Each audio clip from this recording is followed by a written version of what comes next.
গত ১.৫ বছরের বেশি সময় ধরে বাংলাদেশের রাজনৈতিক দল এবং রাজনৈতিক দলের সিনিয়র নেতাদেরকে নিয়ে ক্রমাগতভাবে অশালীন এবং ব্যক্তিগত বক্তব্য দিয়ে গেছেন এনসিপি নেতা নাসির উদ্দিন পাটোয়ারী। ১.৫ বছর ধরে এই ব্যক্তিগত আক্রমণ, অশালীন বক্তব্য, রাজনীতি সুলভ নয় এমন বক্তব্য দেওয়ার পর এই নাসির উদ্দিন পাটোয়ারীর কাছে মনে হইল তিনি আসলে যেটা করেছেন সেটা ঠিক হয়নি। এরপর তিনি ক্ষমা চাইলেন।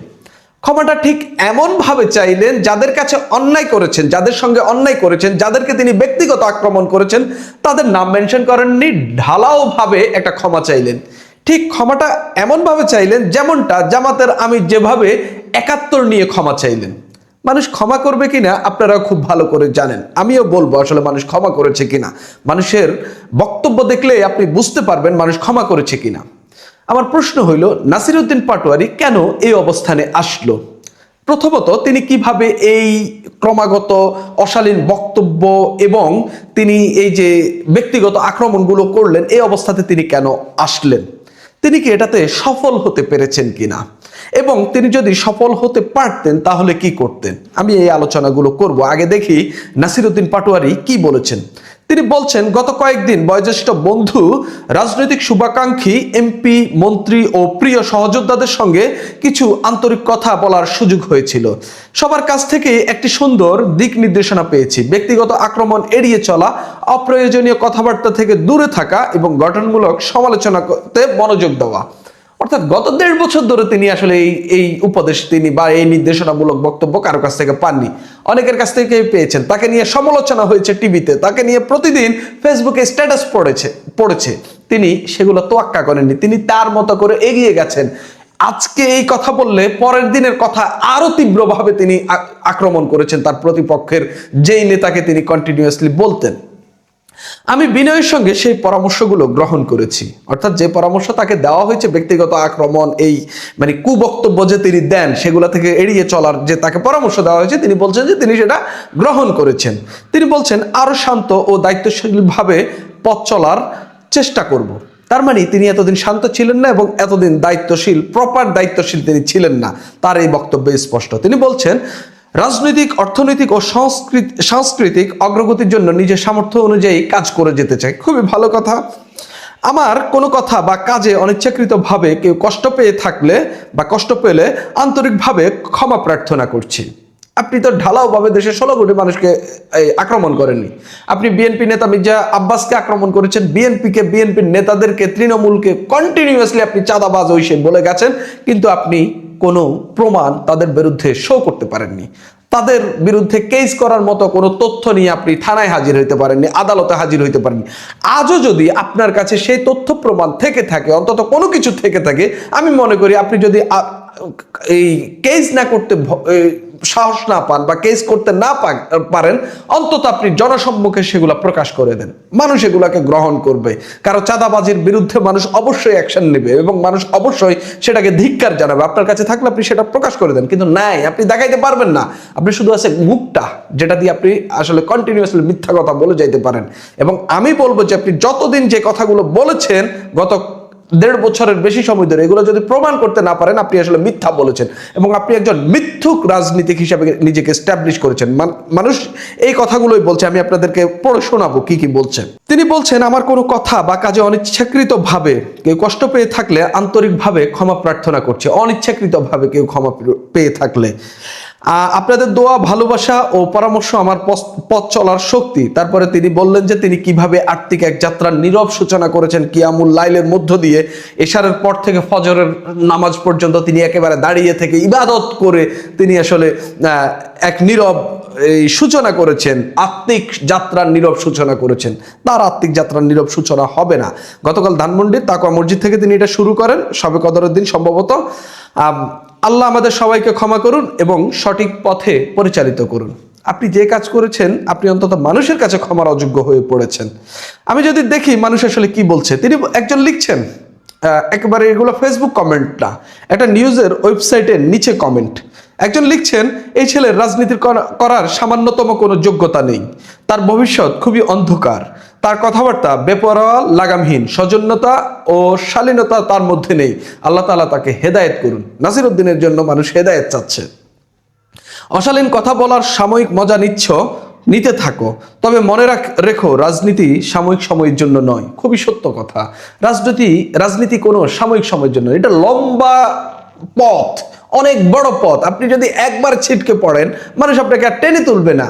আপনি যদি দেখেন যে যেই রাজনীতিকদের জীবনে ছোট ছোট পথ চলার সময় একেবারে মিডিয়াম টাইপের কোনো কলঙ্ক গায়ে লেগেছে, যে পর্যায়ে গেছে মানুষ তাকে সেই কলঙ্ক দিয়ে আক্রমণ করেছে, কেউই ছাড় পায়নি।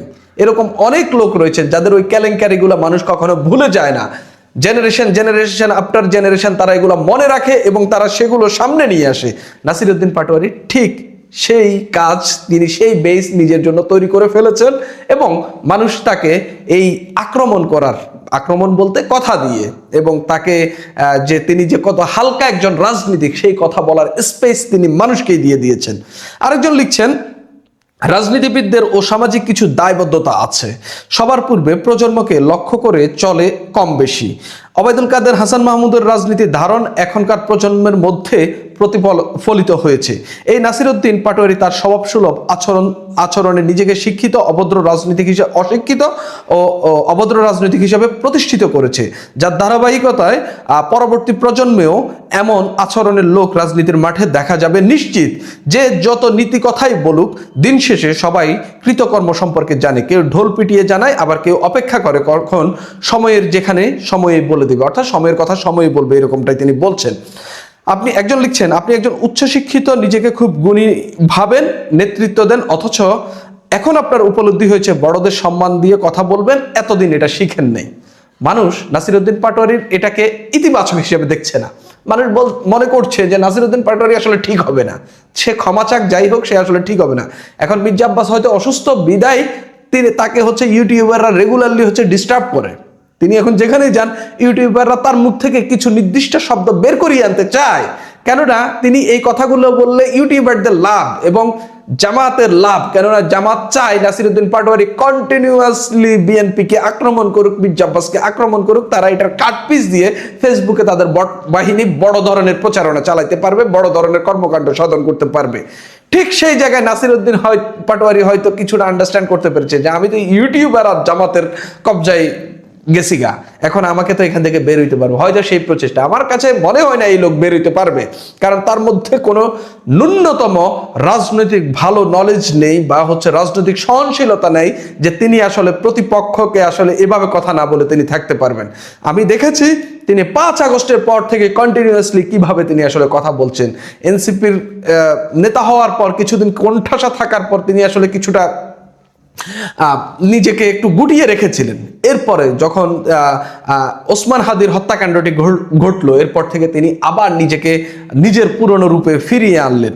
আপনি যদি দেখেন আমি যে নাসিরউদ্দিন পাটোয়ারি এই সুযোগটা কিভাবে পেল, নাসিরউদ্দিন পাটোয়ারি এই সুযোগটা পেলই ওসমান হাদির হত্যাকাণ্ডের মধ্য দিয়ে। ওসমান হাদির ঢাকা 8 আসনে প্রার্থী হতে চেয়েছিলেন, সেখানে ওসমান হাদি হত্যাকাণ্ডের পর সেখানে গিয়ে নাসিরউদ্দিন পাটোয়ারি প্রার্থী হলেন। পাটোয়ারি তখন বুঝতে পারলেন যে হাদি হত্যাকাণ্ড তো হয়েছে, এখানে যদি আমি যাই বলি কেউ আমার উপর আর আক্রমণ করবে না, কারণ এই আসনে অলরেডি এমন একটি ঘটনা ঘটেছে যেটা সারা দেশকে নাড়িয়ে দিয়েছে। এটাই আমার সুযোগ, আমি বলে যাই বা আমি যা কিছু তা করে যাই। তো তিনি করলেন, এই সুযোগটার ব্যবহার করলেন। অনেকেই মনে করেছেন এটা নির্বাচন পর্যন্ত, কিন্তু আমরা দেখলাম নির্বাচনের পরে তার এই ভয়াবহতা আরো বেড়েছে। নাসিরউদ্দিন পাটোয়ারি কি সফল হয়েছেন? আমি বলবো যে তিনি সফল হননি। মানুষ তাকে তার এই বক্তব্য, তার এই মূল অস্ত্রই তো ছিল নির্বাচনের মাঠে, তার মূল অস্ত্রই ছিল এই বক্তব্য, আর কোনো কিছুই কিন্তু ছিল না। এই বক্তব্য দিয়েই তিনি মানুষকে আকৃষ্ট করার চেষ্টা করেন। তিনি বোঝাতে চেয়েছিলেন মানুষকে যে আমি চাঁদাবাজকে চাঁদাবাজ বলতে পারি, মির্জা আব্বাস চাঁদাবাজ কিনা আমি জানি না, তিনি বলছেন। তো আচ্ছা ঠিক আছে, তিনি মানুষকে বিশ্বাস করাইলেন যে তিনি একজন সাহসী রাজনীতিক, যে কারো চোখে চোখ রেখে তিনি কথা বলতে পারেন। আমিও মানলাম পারেন। তো মানুষকে তাকে জয়যুক্ত করেছে কিনা? করেনি। অর্থাৎ তার যে প্রজেক্ট সেটা ফেল করেছে, কমপ্লিটলি ফেল করেছে। এটা যদি পাশ করতো কি অসুবিধা হইতো? তাহলে ভবিষ্যতে রাজনীতি এবং নির্বাচনের মাঠের হাতিয়ারই হয়ে যেত ব্যক্তিগত আক্রমণ, এবং যে যার বিরুদ্ধে নির্বাচন করতো সে তার বিরুদ্ধে এভাবেই কথা বলতো, চাঁদাবাজ, ওটা করে সেটা করে, তারপরে নারী লোভী, নানান কথাবার্তা বইলা এই নির্বাচনে পাশ করার হাতিয়ার হিসেবে এই শুধুমাত্র মুখাস্ত্রকে ব্যবহার করত। রাজনীতিতে এটাই নতুন ট্রেন্ড হয়ে যেত। যদিও নাসিরউদ্দিন পাটোয়ারি এই ট্রেন্ড কিছুটা প্রতিষ্ঠিত করতে কিছুটা সফল হয়েছে, তবে সে যদি পাশ করতো এই ট্রেন্ড এই জিনিস দিয়া, তাইলে কিন্তু বাংলাদেশের রাজনীতির পরিস্থিতি আরো ভয়াবহ হইতো। আপনি যদি বলতে, আপনি আমাকে প্রশ্ন করতে পারেন ভয়াবহ পরিস্থিতি কি এখন নাই নাকি, আমি বলবো আছে, কিন্তু এই ট্রানজিশন পিরিয়ডটা পার হয়ে যদি নাসিরউদ্দিন পাটোয়ারির যে যা করতে চাচ্ছে সেটা যদি ইমপ্লিমেন্ট হয়ে যায়, তাহলে কিন্তু আরো ভয়াবহ হবে, আরো ভয়াবহ। তখন রাজনৈতিক সংঘর্ষ আরো কয়েকশো গুণ বেশি বেড়ে যাবে, জাস্ট তারা যে রাজনীতি এস্টাবলিশ করার চেষ্টা করছে। আমি নাসিরউদ্দিন পাটোয়ারিকে বলবো যে হচ্ছে, আপনি আসলে মানুষ অনেকেই আপনাকে পছন্দ করতো, অভ্যুত্থানের অন্যতম ব্যক্তিত্ব হিসেবে আপনাকে মানুষ পছন্দ করে। আপনার ফ্যাসিবাদ বিরোধী আন্দোলনের দীর্ঘ একটা লড়াই রয়েছে, ফ্যাসিবাদের বিরুদ্ধে আপনি দীর্ঘদিন একটা লড়াই করেছেন, সেটাকে আপনি পুঁজি করে কিন্তু অনেক সামনে এগিয়ে যেতে পারতেন। আপনি একজন শিক্ষিত রাজনীতিক এবং অনেকেই আপনাকে পছন্দ করে, জাস্ট ওই জিনিসটাকে দিয়ে একটা সুরাজনীতি করে আপনি তাসনিম জারা থেকে শিখতে পারতেন। এই তাসনিম জারাকে কিন্তু এনসিপির নেত্রী হলেও অনেকে পছন্দ করে, অনেক আওয়ামী লীগের লোকেরাও পছন্দ করে, বিএনপির লোকেরা পছন্দ করে এই তাসনিম জারাকে। আরো অনেকেই রয়েছে, নাহিদ ইসলামকে অনেকেই পছন্দ করেন, তার ব্যক্তিত্বে অনেকেই মুগ্ধ হয়ে থাকেন। নাসিরউদ্দিন পাটোয়ারিকে সেদিকেই হাঁটতে হবে, এবং তিনি যদি রাজনীতিতে টিকতে চান ভালো ব্যক্তিত্ব সম্পন্ন ব্যক্তি হিসাবে, তাহলে সেদিকে আগাতে হবে। অন্যথায় ওই যে হাসান মাহমুদ, ওবায়দুল কাদের, আহমদ হোসেন, ডাক্তার মুরাদ হাসান, হিরো আলম, এদের হয়েই তাকে বেঁচে থাকতে হবে। আসসালামু আলাইকুম। আমার একটা ইচ্ছা আছে, দুঃখিত। এই যে নির্বাচনটা গেল না, 12 জানুয়ারি নির্বাচন, 12 ফেব্রুয়ারি নির্বাচন, এই নির্বাচনের 2 মাস আগে থেকে, মানে যেদিন থেকে ওসমান হাদি মারা গেছেন, ওসমান হাদি তো তফসিল ঘোষণার পর দিনই মারা গেলেন, এই দিন থেকে আজকে পর্যন্ত ঢাকা 8 আসন কেন্দ্রিক নাসিরউদ্দিন পাটোয়ারির যে বয়ান, আগামী বইমেলায় নাসিরউদ্দিন পাটোয়ারির বয়ান সমগ্র সম্পাদনায় আতিকুর রহমান পূর্ণিয়া, একটা যদি বাইর করি, আমার ধারণা এটা মোটামুটি বাম্পার। তো সোশ্যাল মিডিয়ায় তার রিল বেচা খুব পাওয়া যায়, সুযোগ সুবিধা পাওয়া যায়, সুতরাং আর সেও মনে হয় মজা পায়। হাসনাতের তো ফেসবুক ইনকাম জানলাম না, পাটোয়ারিটাও একদিন জানা যাবে। এমন এমন বেফাস কথা কইছে, এমন এমন আজগুবি কথা কইছে, এবং তারও আগের থেকে যদি ধরেন এনসিপির যে কি জেলা সমাবেশটা কি একটা, ওই যে আপনার গোপালগঞ্জে গিয়ে যে ছেঁচাটা খাইলো, কি একটা কর্মসূচি ছিল না, জেলা অভিযাত্রা বা ইউনুস সাহেব যেটা গোছায় দিছিলেন, তো ওই সময় থেকেই ওই যে সালাউদ্দিন সাহেবদের কক্সবাজারে গিয়ে খোঁচায়, তারপরে বাবর সাহেবের নেত্রকোনা গিয়া খোঁচায়, এই যে তার ডায়লগ গুলা, বয়ান গুলা, এগুলা নিয়ে নাসিরউদ্দিন পাটোয়ারি বয়ান সামগ্রী নাসিরউদ্দিন হুজ্জার কাছাকাছি চলে যাবে, যুগ যুগ মানুষ পড়বে আর বিনোদন পাবে। রাজনৈতিক নেতা নাকি একজন, আর কি কি বেফাস কথা কইছে, হঠাৎ করে বোধহয় এই যে চারদিকে যে সমালোচনা হইতেছে যে মির্জা আব্বাস যে স্ট্রোক করছে, এটার পেছনে কি নাসিরউদ্দিন পাটোয়ারির যন্ত্রণা দায়ী কিনা।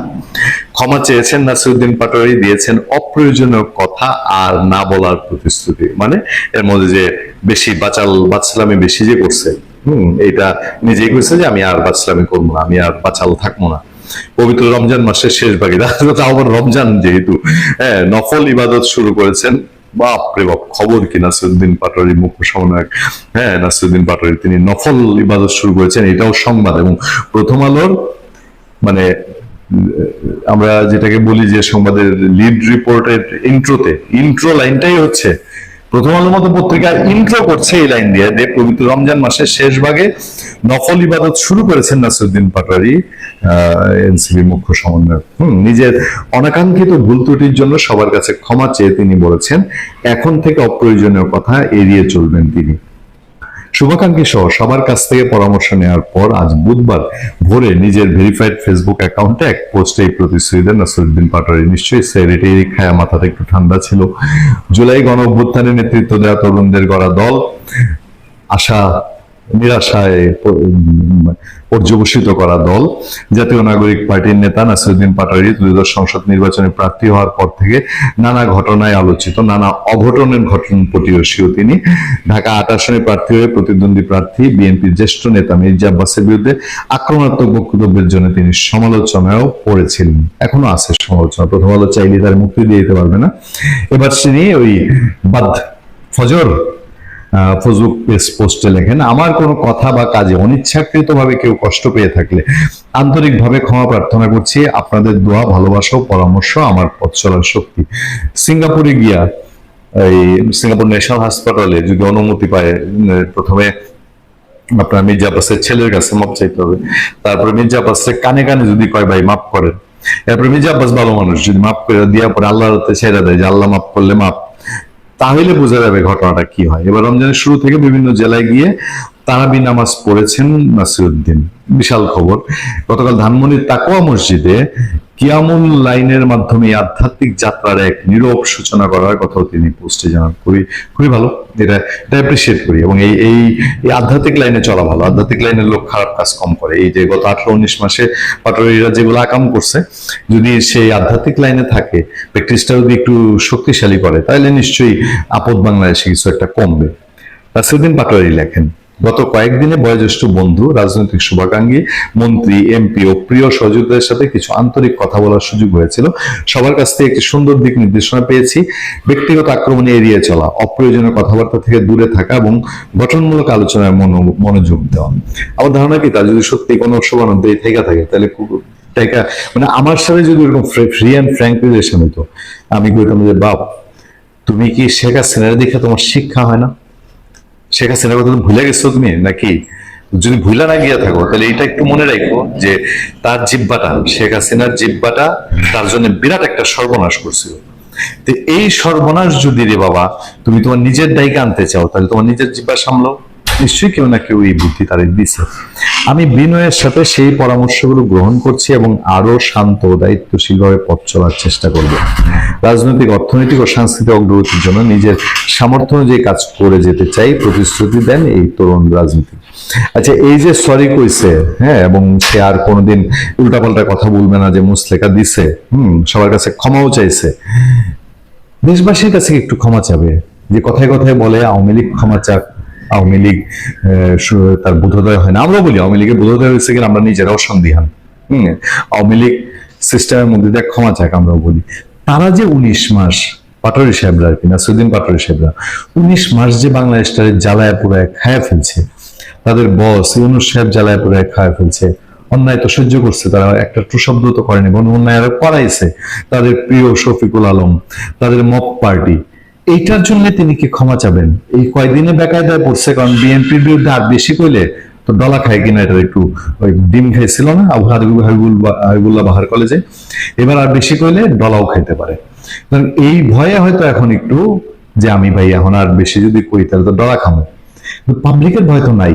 পাবলিকরে যে 18-19 মাস জ্বালাইছে, সেই জ্বালানোর জন্য মাপটা একটু আল্লাহর কাছে চায় নেন, দেখেন উপরওয়ালা মাপ করে কিনা। ভালো থাকবেন, সুস্থ থাকবেন। আপনার সাথে আমি আতিক রহমান, পূর্ণিয়া।